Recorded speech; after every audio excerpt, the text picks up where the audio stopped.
Et si le succès, ce n'était pas un grand événement, un truc spectaculaire, mais plutôt le résultat de petites briques posées patiemment chaque jour? C'est un peu ça l'idée qu'on va creuser ensemble. Voir la vie comme le plan d'un architecte, où chaque petit choix quotidien vient construire la grande structure de notre avenir. Alors voilà le programme. On va se pencher sur 5 domaines clés. On va commencer par la puissance cachée de nos actions de tous les jours. Ensuite, on verra les piliers essentiels que sont l'attitude, la communication et la discipline. Et on terminera sur la façon de maîtriser notre propre architecture intérieure.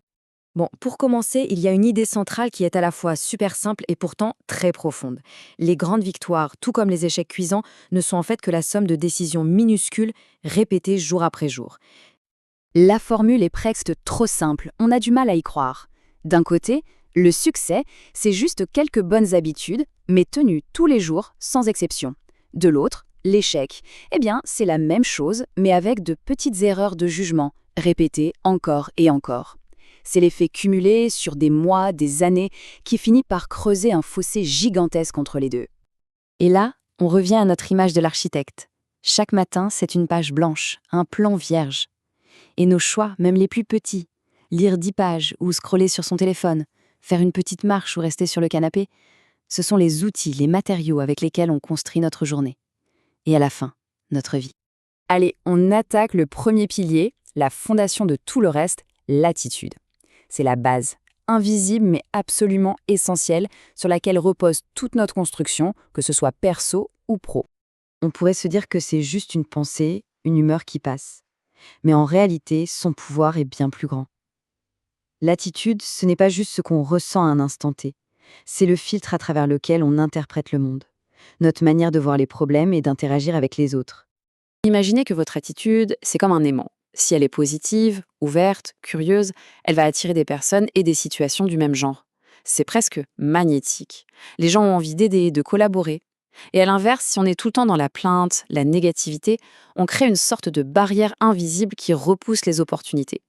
Et ce qui est vraiment important de comprendre, c'est que l'attitude, ce n'est pas quelque chose de figé.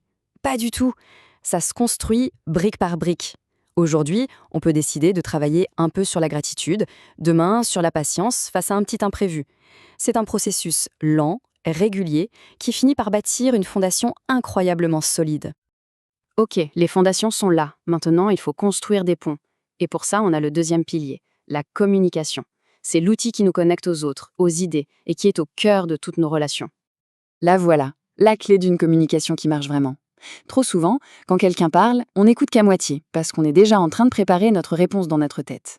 La vraie connexion, le vrai dialogue, ça commence quand on met ça de côté et qu'on écoute avec un seul objectif, comprendre sincèrement ce que l'autre veut dire. C'est un changement radical. Imaginez juste un instant. Tous les conflits, toutes les frustrations, que ce soit au boulot ou à la maison, combien naissent d'une simple incompréhension. Rien qu'en améliorant cette seule compétence, l'écoute active, on pourrait non seulement éviter des tas de problèmes, mais surtout construire une confiance beaucoup plus solide dans toutes nos relations. Bon, on a les fondations, on a les ponts, mais il manque le moteur pour que tout ça avance. Et ce moteur, c'est notre troisième pilier, la discipline. C'est elle qui fait le lien entre une bonne intention et une vraie réalisation. Il faut voir la discipline exactement comme un muscle. Plus on l'entraîne, plus il devient fort. Et pas besoin de faire des trucs de fou pour commencer.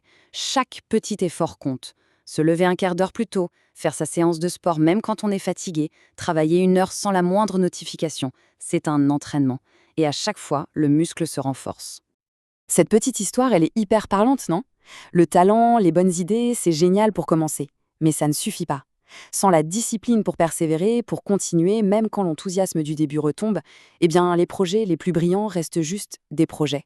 La discipline, c'est ce qui transforme le potentiel en quelque chose de réel. On a vu les fondations, les ponts, le moteur. Maintenant, on rentre à l'intérieur. On va s'occuper de l'architecture de notre monde intérieur, c'est-à-dire nos pensées et notre gestion de la ressource la plus précieuse qu'on ait, le temps. Nos croyances, ce sont un peu les murs de notre esprit. Et souvent, ce qui nous bloque, ce ne sont pas les circonstances extérieures, mais nos propres pensées. Le vrai boulot, c'est de repérer ces murs, c'est « je ne peux pas » et de les transformer en portes. Passer de « c'est impossible » à « comment est-ce que je pourrais le rendre possible » change absolument tout. Ah là, il y a une différence hyper importante à faire.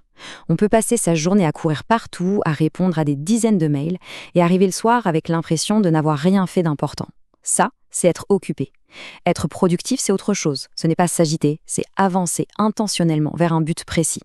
Alors, comment on fait pour passer de l'un à l'autre? Eh bien, il y a quelques clés. D'abord, avoir un plan clair le matin. Savoir quelles sont les 2 ou 3 choses qui comptent vraiment aujourd'hui. Ensuite, avoir le courage d'éliminer les distractions et de dire non au reste. Et surtout, ne jamais oublier que le repos, ce n'est pas du temps perdu. C'est ce qui permet d'être performant. Et voilà, on boucle à la boucle. On revient à notre métaphore de l'architecte. Finalement, la vraie question, ce n'est pas de savoir comment on construit un palais en un jour. Non, la seule question qui compte, c'est celle-ci. Quelle petite brique, quelle simple discipline, quelle pensée aidante peut-on ajouter à sa construction, là, maintenant, aujourd'hui? C'est dans cette simple action que tout se joue.